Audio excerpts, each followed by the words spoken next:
As I was thinking about tonight and thinking about what I wanted to talk about, what, seemed like it might be a topic, a timely topic, and a topic that might have a little resonance for each of our lives, this thing kept coming back for me. So, I don't know about you, but I can never get enough hope in life. Amen. And of course, when I think of hope, this is one of my favorite expressions of hope. I don't know if you know the Emily Dickinson poem. Hope is the thing with feathers that perches in the soul and sings the tune without knowing the words and never stops at all.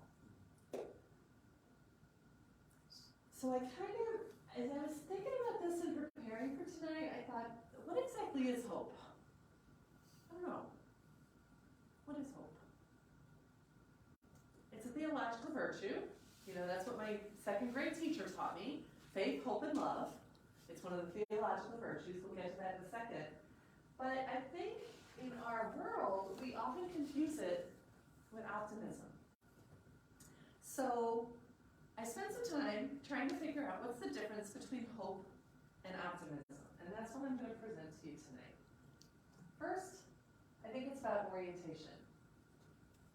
I think optimism always looks at tomorrow. Well, it was cold today, but it'll be warm tomorrow. Well, yeah, you broke your leg, but it'll heal, right? Optimism is always going to look toward tomorrow. But hope is about today. Hope is about the present. Hope is about the right now. It's not about what's coming tomorrow. It's about what we experience already today. And it might not be jolly flowers and peaches and butterflies, but it is somehow rooted and solid and graspable. Whereas optimism is just kind of this flighty thing. Hope is solid. So I think it's firstly about orientation. I think it's also about duration. I've been optimistic about things before, until they don't go my way. And then I can try to buck up and say, oh, that's not that bad. So I'm a little bit optimistic again, until something else happens. So optimism can very, very easily morph into cynicism. Right? Sure. If we're optimistic and then it doesn't work out, we become either a little less optimistic or we flip and become a little cynical. Hope doesn't do that. Hope doesn't do that at all. Hope endures. Hope doesn't go. Hope can ebb and flow, I think. Nice. But it persists. It never ceases. So optimism is a state of mind. Hope is something much, much deeper than that, and it's something that is both within us and beyond us at the same time. Right? So I think it's also about duration. And where I started in my second grade classroom, it is about theology. So I had to refresh my memory about what a theological virtue is compared to the other virtues. Anybody know? Yeah, I didn't either. You do? I know one distinction between the cardinal and the theological is that the cardinal virtues you can I think they're also called the natural virtues because you can work on them yourself and your own habits and your own natural strength can kind of you can get better in those that way. Whereas the theological virtues always come from God. So if you want more of those, you have to pray. Yeah. That's it. It's a very simple element. Theological virtues come directly from God. They're God-given. And if we think about this, or as I thought about this just for tonight, it's not like God is holding all the hope and saying, okay, Larry, if you're good, you can have some. Or if you ask pretty please, maybe I'll give you some. But what is God doing with the hope that is within God, waiting to pour it out on us, just wanting us to have it. Take it, have it, it's yours, it's for the taking, it's for you, it's meant to bring you closer to me. And as I thought about that, it was the tide that just kept coming back to me, So God gives us hope, faith, and love in order to draw us back into a deeper life in God so that He can pour out more faith, hope, and love and draw us more deeply into His own love. So it's one of these cyclical, mutually sustaining realities, the theological virtues. So the more we hope, the more we become hopeful. Isn't that odd? That it's not the kind of thing that we need to wait around until God gives it to us. God gives it to us, and the more we receive it and live out of it, the more we get it, the more we receive. I just want you to think for a second about your own experience of deep-rooted hope. Do you have a sense that the more you sit in that, the stronger it gets? Faith is the same way. The more you rely on it, the more you can depend on it. It's an amazing thing because it's given by God. Hope is about the right now. And I want to talk about our right now. Because it was colder out there today than I thought it was going to be. I did not dress appropriately for the wind. If you think about what the weather is doing right now, we're going to take last weekend out because last weekend was gorgeous. But what is February normally like? How cold? What were we dealing with last week? Single digits, right? And the wind and the wind chill factor. I have a brother-in-law who his family lives in Buffalo. Oh, gee. Friday, the wind chill was negative 65. It's crazy. That's crazy. I don't know why you live there. I don't know why you live there. So it's freezing, freezing cold. And if we're going to be honest about it, we may not have seen the coldest of the winter days yet, right? We've had some cold days, but we know it's only the beginning of February. We still could be having some harsher temperatures coming, right? Yep.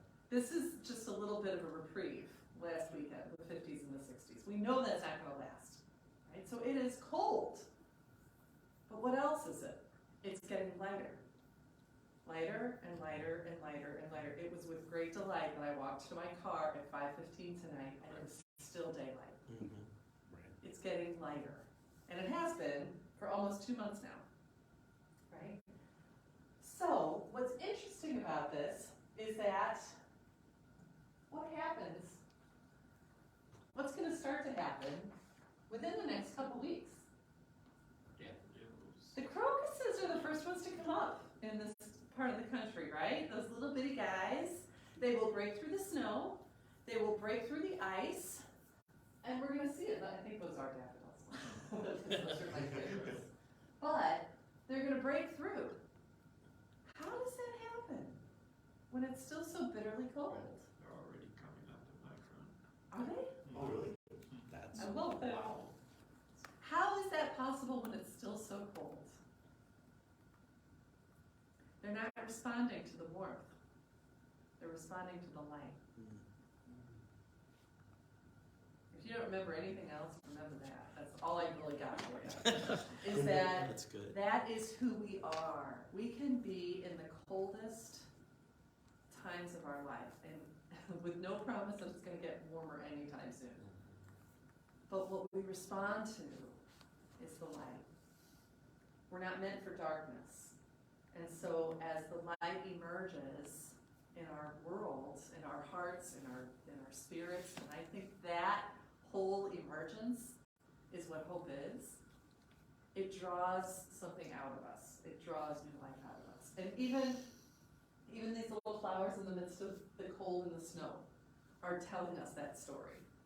that it's not about how bitter cold it is. It's not about how uncomfortable it is. It's not about how much you have to bundle up and brace yourself against the elements. It's about the fact that that sun is shining brighter and brighter and brighter and brighter, and nothing can stop the light from coming. Nothing. And that's a beautiful promise, isn't it? If you really think about that, that is a beautiful, beautiful, beautiful promise. It's the promise of spring. I mean, if you looked around, and if we had an alien drop out of the sky from the Chinese balloon into this room right now, and we said, oh, you know, see those trees out there? They're all going to be green. Everything's going to be pink and yellow and blue and purple in just a couple of weeks. Just wait it out, and it's all going to be blooming. What would they say? You're crazy. You're nuts. Look at those things. They're dead. There's no life in those. They're not gonna be green. They're brown. They're dead. Well, what gives us the hope that that's not true? What gives us the hope? We've seen it happen before. Yeah. Things unseen. Hope is the evidence of things unseen. I think I messed that up. Yeah, I did mess it up. Faith is the substance of things hoped for. That's it. So faith, we have faith that spring is coming because we've hoped for it before, and that hope has been proven true. There is evidence that the hope is not naive. And that is the relationship between faith and hope. I don't know if you ever thought about that before. I got stumped by a third grader who asked me that. What's the difference between faith and hope? Like, it's hard to explain. Yeah. How would you explain it to a third grader? Well, hope is when you really, really, really believe, want something to happen, you believe it's going to happen. So what's faith? It's when you believe it's going to happen. That's what you just said about hope. Yeah. Hope is resting on, okay, I know something about God. I know something about God, so I hope in this. Faith is, I don't just have hope in it. I know it will be. It will be. So it's kind of an interesting little relationship there. Faith starts with hope. Starts with hope. And hope becomes substantive in faith. And of course, all of that leads us to love. If we know that those dead-looking trees are going to bloom and the brown trodden soil is going to erupt with flowers, I have faith. I don't just hope in that. I believe in that. I know it will happen. And then when it does, outpouring of love, gratitude, joy, right? So Paul in Corinthians says there's three things that last: faith, hope, and love. The greatest of these, of course, is love. Because hope, what we hope in, will come to be in eternal life. Our faith will be unnecessary because we will be living it. But love is eternal, and love will not go away. So,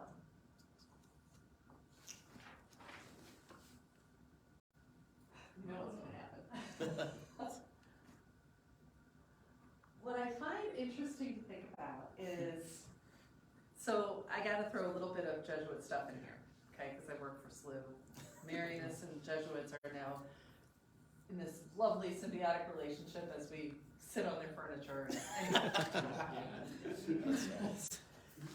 But Ignatius has this incredible reflection on, after he leads you in week 3 of the spiritual exercises through the death of Christ, and before you start the 4th week of the spiritual exercises and focus on the resurrection of Christ, he has this break in the retreat.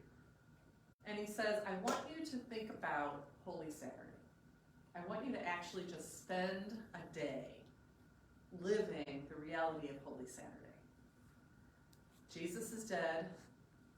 the weeping is over, you're sitting in the Sabbath, it's a holy day where the presence of God is absent. There is no Christ on earth. He says, okay, so you're sitting in this absence, total devoid. You know this is not a permanent state. So we know what's coming the next day. But he has the retreatant ponder at the actual experience of Holy Saturday. Sit with Mary on Holy Saturday. What was Mary's experience of that day? She had just witnessed the execution of her son. She knew from whence he came, and therefore she knew there's something happening. This cannot be the end of the story. And so Holy Saturday, what was Mary's prayer in that in-between time? Because honestly, I think so often that's where we're living. We're living in this in-between time. What is Mary's reality in the in-between time? And then imagine Jesus coming to her as his resurrected self. Wouldn't she be the first person that he would go visit? It's not recorded anywhere. But doesn't it make sense that he would go find his mom first? Kind of does, yeah. Wouldn't it? So I gotta tell you a story, and I thought of this story long before yesterday, so I apologize that it's unfortunately very, very real again. But I remember reading several years ago when Haiti had that horrendous earthquake and thousands of people died. Now we're looking at Turkey and Syria and realizing they are in the same boat. Those numbers are just increasing. But I remember the story about this Haitian woman who had been buried in the rubble, and she was alive. She was pinned under some of the rubble, so she couldn't escape, and they couldn't get to her, but she was alive, and she was able to survive. Do you remember this? Anybody remember this story? She was able to survive for 8 days. 8 days buried under that rubble. She was the last living person they were able to find. And there was a little water, there was a trickle of water somewhere near her that she could kind of reach. But when they rescued her and they pulled her out of that rubble and they were talking to her, the interviewer said, "You were down there for 8 days. Did you think you were going to die?" And she said, "No. No, I knew I wasn't going to die. I knew they were looking for me. I knew they'd find me. If I could just stay alive, I knew they'd find me." True hope. But get this was the part that it still gets me. So then the interviewer was like, 8 days is a long time. Were you conscious that whole time, or did you lose consciousness? And she said, "No, I was, I slept, but I was conscious. It hurt. My leg was pinned, so I was conscious the whole time." And he said, "So what did you think about all that time? What did you spend your time doing?" You know what she said? This kills me. She said, "I sang." She sang the hymns to God that she knew by heart. Wow. She sang. Buried alive. Buried alive. And she had the hope that led to the faith that said, "They're coming for me. They're coming for me. I know they're looking for me. They're coming for me." And that hope that led to the belief then led her to an expression of love that turned into song and music. It's an amazing thing. And then, of course, they said, "So now what do you think?" And she looked him right in the eye and she said, "Told you so." Here I am. Awesome. They found you. Told you so. Right? It's the evidence of things unseen.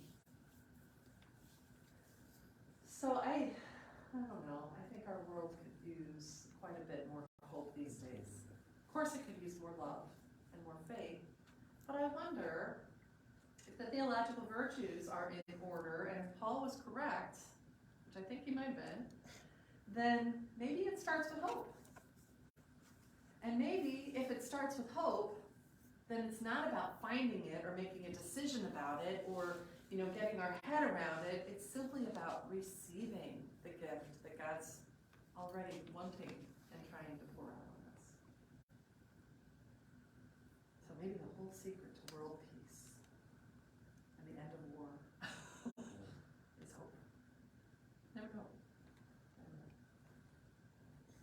So given that, I thought maybe we could spend some time with some of these thoughts and questions.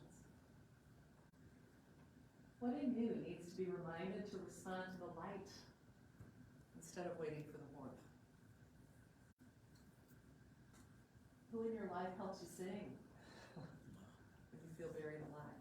Right? There are people that help us remember this. And how can we help one another have hope for today and not just optimism about tomorrow? So these are something maybe for us to think about, pray about a little bit first, and then there might be some fodder for conversation. Yeah? Thanks.